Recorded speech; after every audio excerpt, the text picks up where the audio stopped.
What is up, everyone? I just finished watching the 1000th Raw episode, and it's probably the best Raw of all time. I'm here with a special guest. Please introduce yourself. What is up, guys? Jeff 5109. Great guy. Please subscribe to him. One of my best friends here on YouTube. Knew him for a long time. But yeah, let's get down to the review. For Vince McMahon opens the show, basically doing what he did in the first episode, like welcome to Monday Night Raw. That whole voice thing, that cool voice he did. And there's new whole setup, the new Titantron, new theme song, which is better than Burn It to the Ground. A deadly intro for the show, showing all the best moments. And then he says thanks to the fans, and he introduces DX. DX comes out, and then and Shawn Michaels says, was there more of us? And Billy Gunn, Road Dogg, and X-Pac comes out in the DX tank, which I marked out for. I'm glad I got to meet X-Pac and the New Age Outlaws last summer, which was pretty cool. But huge pop from the crowd. Basically, it was funny, and then Damien Sandow came out, and then Shawn gave him a sweet chin music. The pedigree, it was pretty sweet, and X-Pac threw up the Wolfpack song. I love that shit. I wish how to do their finishers. I wish Road Dogg did the pump handle, and Billy Gunn did famous, and X-Pac did X Factor, and it was funny because Triple H was talking about Billy Gunn is don't get Shawn sad or he'll lose his smile, and he'll start posing for Playgirl again. That was pretty funny. So, what are your thoughts, Sid? Pretty good, man. Like how you said about the new intros and the Titantrons, that was pretty sick, man. Going on with the DX part, that whole segment right there with DX and Damien Sandow was pretty funny. Yeah, that was probably my favorite segment of the night. But it's sad as Chyna couldn't be there because she wasn't one of the main members of DX back in the day. But it is what it is. At least we got to see, at least we got to see the original DX members, probably for the last time. Who knows? And then Triple H said, "See you guys in the next 2000th episode," basically. And we have the opening match. We have Rey Mysterio, Sin Cara, and Sheamus versus Jericho, Ziggler, and Del Rio. I was pulling for Jericho's team the whole way, but Ziggler, the piece of shit that he is, I'm not trying. Well, I'm a fan of Ziggler. I'm just calling him a piece of shit because he basically attacked Chris Jericho, which is my favorite wrestler. Don't get me wrong, Ziggler's the fucking man. He's a great wrestler. I like him, but his piece of shit move that he did, basically setting up for a match at SummerSlam, probably career versus briefcase match, which I hope Jericho wins the briefcase from Ziggler, and then eventually leaves with Fozzy for a bit, and then comes back October, November, boom, cashes in right out of nowhere, wins the World Heavyweight title or the WWE Championship. But Jericho was about to hit the code breaker, and then Ziggler just hit him with a cheap shot, and Sheamus hits him with the bro kick, and then picks up the victory for the team. What are your thoughts on this match, Sid? Pretty good. It was a pretty good match. But the thing that really surprised me, that I'm not sure if I saw it or not, but the thing that surprised me the most was Sin Cara did not botch one single fucking move. Yeah.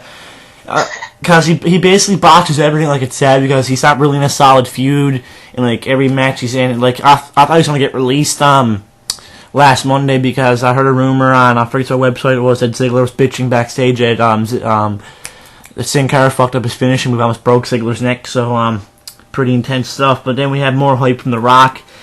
And then JR left commentary for I don't know what reason. It was stupid. Jim Ross just sat on commentary the whole night. I know. And they talked with Charlie Sheen via Skype, which I marked out for, seeing Charlie Sheen on Raw, and hyping up for a possible Charlie Sheen versus Daniel Bryan match at SummerSlam. That would be pretty epic. And basically we see the proposal from AJ and Daniel Bryan from last week, and we see some backstage stuff with AJ and Layla. Then we see Mae Young with the son that she gave birth 2 years ago on Raw, which I marked out for. That was pretty cool. We see R-Truth and Jim Duggan, which was pretty cool. And then we Jerry Lawler and Michael Cole ordered Sonic, which I thought was pretty cool. I wish we had a Sonic here where I live. So what are your thoughts on the whole hand segment, Sid? I just started fucking laughing. Throughout the whole first hour of the show, I was watching it with my dad, so I had to go through all what happens and stuff, and I just started laughing, and especially with the DX segment, my dad just started laughing throughout the whole segment because of Shawn Michaels. But other than that, yeah. Yeah, I hope that probably within the next few months they release this on DVD, because it's 3 hours long, without commercials, probably 2.5. probably 2 hours and 45 minutes. They should release on DVD or Blu-ray. That'd sell a lot. Just to put the Raw 1000 episode, put a shitload of bonus features on it. That would sell like hotcakes. I'd love that. But moving on, we have Jack Swagger versus Brodus Clay. It's sad what they're doing with Jack Swagger, because Jack Swagger is one of my favorites, and he's being used like shit. I don't know why, but hopefully he gets another chance at the title one day. But basically squash match, Brodus Clay wins. I want to see Brodus Clay in a solid feud, like have him turn heel like the Mastodon he was supposed to be, to have him in a solid feud. Probably team him up with Tensai or something like that, win the tag titles. But we finally see Naomi and Cameron wear shorts, so that's a plus, because at least we can see their definition of their asses now, because they had two of the best asses in WWE, along with AJ and Kelly and Eve, my personal opinion. But Mick Foley comes out as Dude Love, which was fucking shit. I wanted Mick Foley to pierce Mankind and do something with Undertaker and Kane, but it is what it is. But if I was WWE, I'd have Rikishi come out and dance with Brodus Clay instead of Dude Love. Mick Foley can't dance for shit. So what are your thoughts on the Dude Love stuff, Sid? I'm sorry, but this would have to be the worst segment of the night. Yeah, I agree. I wish you had to put Rikishi and Brodus Clay in a dance-off or something like that. That'd be really cool to see, because I'd love to see Brodus Clay showed up by Rikishi, because Rikishi can dance way better than Brodus Clay. I'm sorry. All Brodus Clay does is jiggle his fat, move his fingers. That's it. Next we have Trish Stratus backstage with Triple H, and she's showing the yoga moves, in which copied the storyline back from 2000 or 2001 when Triple H had Trish Stratus bent over and Stephanie walked in, but it was reverse Trish Stratus had Triple H bent over, which was pretty funny, and then all the DX members comes in. It was pretty funny, and says, we'll be back in the back door at the rear. That was pretty funny. And then X-Pac grabs hold of Trish Stratus and says, how you been, stuff like that, and Trish Stratus is creeped out. But Trish Stratus, the way her hair is now, I'd still fuck her because she's fucking sexy, but I prefer Trish Stratus as a blonde.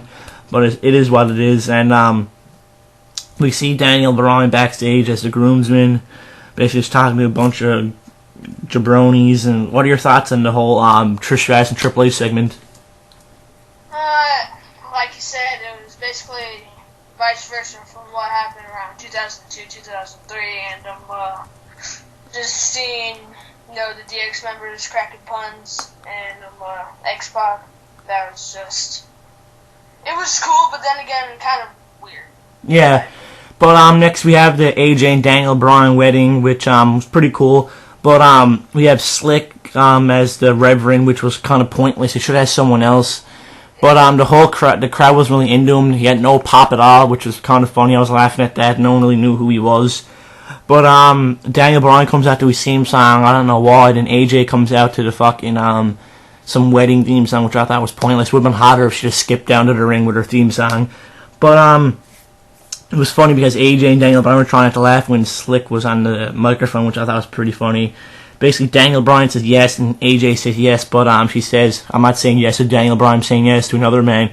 Then Vince McMahon's music hits, and everyone was shocked in the arena. That's what I thought was cool. Everyone was like, holy shit. And she's like, no, I'm not marrying McMahon. Basically, AJ's new general manager, which I was marking out for, because I'm a huge AJ Lee fan. If anyone says I'm jumping on the bandwagon, you can all go fuck yourselves, because I've been a fan of AJ since NXT, and pretty sure everyone that subscribed to me on my YouTube knows that. But, and Daniel Bryan's just bitching and moaning. CM Punk comes out, and Bryan says he's not the best in the world, and Bryan's actually the best in the world, and The Rock comes out, and really cool. The Rock's making fun of him, saying like the Willy Wonka, Bryan Oompa Loompa, some Lord of the Rings shit, which whenever Rock's in the mic, it's always funny. And Rock gives him a rock bottom and leaves, which I thought was pretty cool. What are your thoughts on the wedding and the Rock appearance, Sid? The wedding was, not like you would expect it, having McMahon come out and announcing that AJ is the new GM, but I'd like to see what AJ would do as GM for these upcoming weeks, maybe months. And with the whole rock bottom to Daniel Bryan, I thought that was fucking phenomenal. I forgot one more thing. The Rock said whoever's the WWE champion by the Royal Rumble, that's who he's going to face for the WWE title. Yeah, and that's most likely going to be CM Punk. Yeah, because you can't have CM Punk just lose the belt, like having this GTS Rock with Rock have no redemption. I'd like to see CM Punk keep it until Royal Rumble, have a nice frame, because so then the title can actually mean something. Don't have John Cena have it. Keep John Cena away from the belt as long as you can, because John Cena's better when he's chasing the belt, in my own opinion.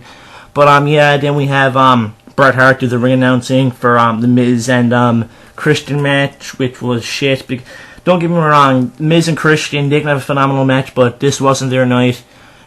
Christian lost to the Miz. Miz is new Intercontinental Champion. Not the best match, but at least this way Christian can get into the main event picture. Because Del Rio, they're not going to have Del Rio lose every time, so they can replace Christian with, replace Del Rio with Christian, and have Christian versus Sheamus, or something like that. That'd be pretty cool to see. But, yeah, what are your thoughts on Christian losing the Intercontinental title? My opinion, I think he could have held it on for about another month or so. But having Miz win it, and I think they said him becoming the 19th Triple Crown champion was pretty good accomplishment, and yeah, I hope to see Christian in the main event spot. Now basically we have Charlie Sheen again on via Skype, saying he's happy to see The Rock back, and talks about the Bryan and AJ wedding, also setting up for the Bryan and possible Bryan and Charlie Sheen match at SummerSlam, which hopefully Charlie Sheen beats the shit, because I'm a huge fan of Charlie Sheen. But Triple H comes out with a huge pop. Paul Heyman comes out, which I thought was a great promo. Basically, Triple H saying, "Don't talk about my fucking kids, or I'll beat your ass." And Stephanie comes out, slaps the shit out of Paul Heyman, and then she talks about her kids again. Stephanie beats the shit out of him. He's like, "You're on Brock Lesnar versus Triple H. You got it." Shit like that. Whenever Paul Heyman's in the ring with someone, it's always gonna be a great promo, because Paul Heyman could cut a great promo with anyone. But yeah, Triple H, Brock Lesnar runs down to the ring like an animal, bull rushes Triple H, and Triple H gets the best of him. It was funny because Triple H ripped off his shirt, and Brock Lesnar flipped his shirt. He's like, "Fuck off," and he bleeped it out. I thought that was pretty cool. So what are your thoughts, Sid? That whole segment was phenomenal, as you said. Paul Heyman cuts some great promos, don't get me wrong, and that was funny whenever Stephanie McMahon beat the living shit out of him. I personally can't wait for the Lesnar and Triple H match. It's a match that we never really got to see back in 2002 or 2003 when Brock was actually the top of the food chain, because Triple H was running Raw with Evolution and Brock Lesnar was on SmackDown. And yeah, this was always a dream match of mine, because we never really got to see this match back in 2002, 2003. But next, Wait, can I add one more thing to the Brock Lesnar and Triple H? Yeah, sure, go ahead. They should have had it back in 2002, 2003, because that was back whenever they were both at their prime. They were both at the top for both Raw and SmackDown, and not having a match like that, possibly, WrestleMania, and they didn't have a match, I'm pissed, but it's a good thing they're going to have it right now at SummerSlam, August 19th. Yeah, back then, I think that's when Triple H was the fucking man. That's when Evolution was on the go. That's when I loved Triple H, when Evolution days, and that's when Brock was running SmackDown. Like, whenever I'd go outside, talk about wrestling with my friends, all I'd talk about was Evolution or Brock Lesnar. They should have had that match. It would have been better than Brock Lesnar and Goldberg. But at least we got an actual good match, like Brock Lesnar, Kurt Angle, Triple H and Booker T, and Triple H versus Shawn Michaels and Chris Benoit back then at WrestleMania 20 and WrestleMania 19. But yeah, at least we're getting this match August 19th. But we have a look back to the Attitude Era with Vince McMahon, Steve Austin, and then we see some tout videos from and then we see some hype from WWE 13, which I can't wait to buy. I'll be doing an unboxing and out and about video of me going buying the game on October 30th, and that's the date. If I'm wrong, I'm Sid. Are you buying that game October 30th? I'm really not sure. I did enjoy WWE 12, but whenever the progressing months came out, throughout the months, it just kind of started losing its touch, in my opinion. But go out and buy WWE 13. Yeah, the only thing that really pisses me off, they don't have that much DLC. I'm pretty sure Ryback or Tenson's not going to be in the game, which is really bullshit, because I really want to play as Ryback. But hopefully they're DLC. But like last year's game, too much lag and the online capability was shit. But let's move on to the show. We have Lita versus Heath Slater. I personally marked the fuck out Lita. Came out, Lita looking hot as always, man. The deadly set of tits, man. Deadly ass as always. I was just marking out, and then she said she brought back up. Then APA comes out, which was deadly. JBL and Ron Simmons. They were shit back then. They used to be backstage drinking the beer, have a random door about her office. I thought it was pretty cool, back in the day. Then all the other legends came out, like from preventing Heath Slater to run away. Then Lita gives him a twist of fate, clothesline from hell, then Elite Assault, and basically Ron Simmons says, "Damn, I'll just mark the fuck out." That was a great segment. What are your thoughts, Sid? That besides the never mind, but that was like one of the best segments throughout the night. I was marking the fuck out whenever Lita came out. Yeah, because in my opinion, I think Lita is the best diva of all time. Next to Trish Stratus, they're my two favorite divas. If I could pick one, I'd pick Lita because I love the Hardy Boys. I love Team Extreme. But we have the Zack Ryder and John Cena segment when he said Mean Gene was behind the GTV segments from the old angle from years ago. I forget what it was, but if I find the video, I'll put the link down in the description box. It was basically a camera spying on everyone. Some people were saying it was Goldust back then. I don't know. It was a cool segment that we never really got any closure to. We never got any ending to it. I thought those segments were cool back in the day anyway. And then The Rock comes into play and he says good luck to John Cena. And The Rock, John Cena say he'll be WWE champion, so we go on to a great one again. And The Rock say look forward to it. And basically cool segment. Moving on, we have Kane come out and Jinder Mahal interrupts him along with Drew McIntyre, the Wrecking Crew, Hunico and Camacho, and then I don't know where Undertaker comes out, which I was marking out for. We had the Brothers of Destruction back once again, and then basically they haul ass, double choke slams, double tombstones, and the ending entrance or the ending pyro was sick. What are your thoughts, Sid? Oh, that was amazing. I could see where Vince wanted to do like what they did in 2010 with Nexus, but with Jinder Mahal and the mid-card Mafia and the Wrecking Crew. I could see how they were wanting to remake Nexus, but out comes nowhere. Undertaker comes out, and him and Ken just clean house and had a fucking ending. When I think of Brothers of Destruction, I think of Mass Kane and the American Badass Undertaker.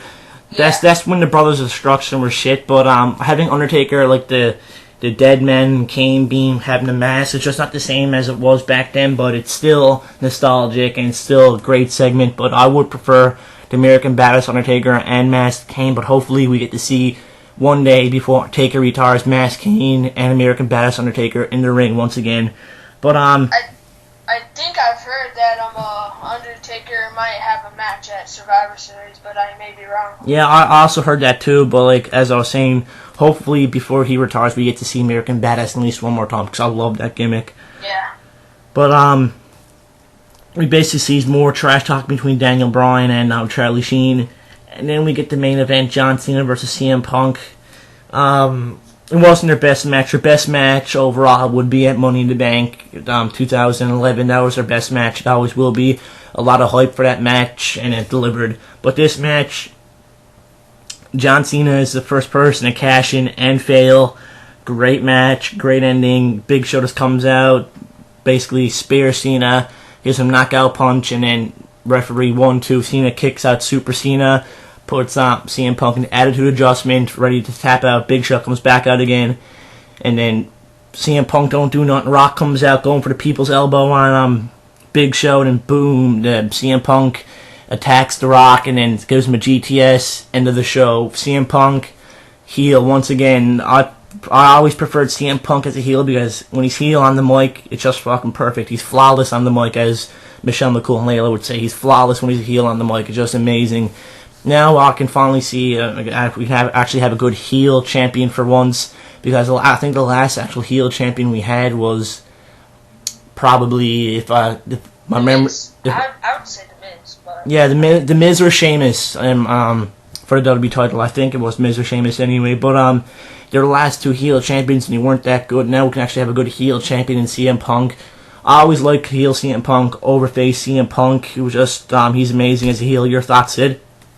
That match was totally phenomenal. The Rock coming out, going for the people's elbow, but here comes, CM Punk fucking clotheslining him, giving him GTS. I marked out. I was really surprised to see CM Punk as a heel, but I've always liked CM Punk as a heel.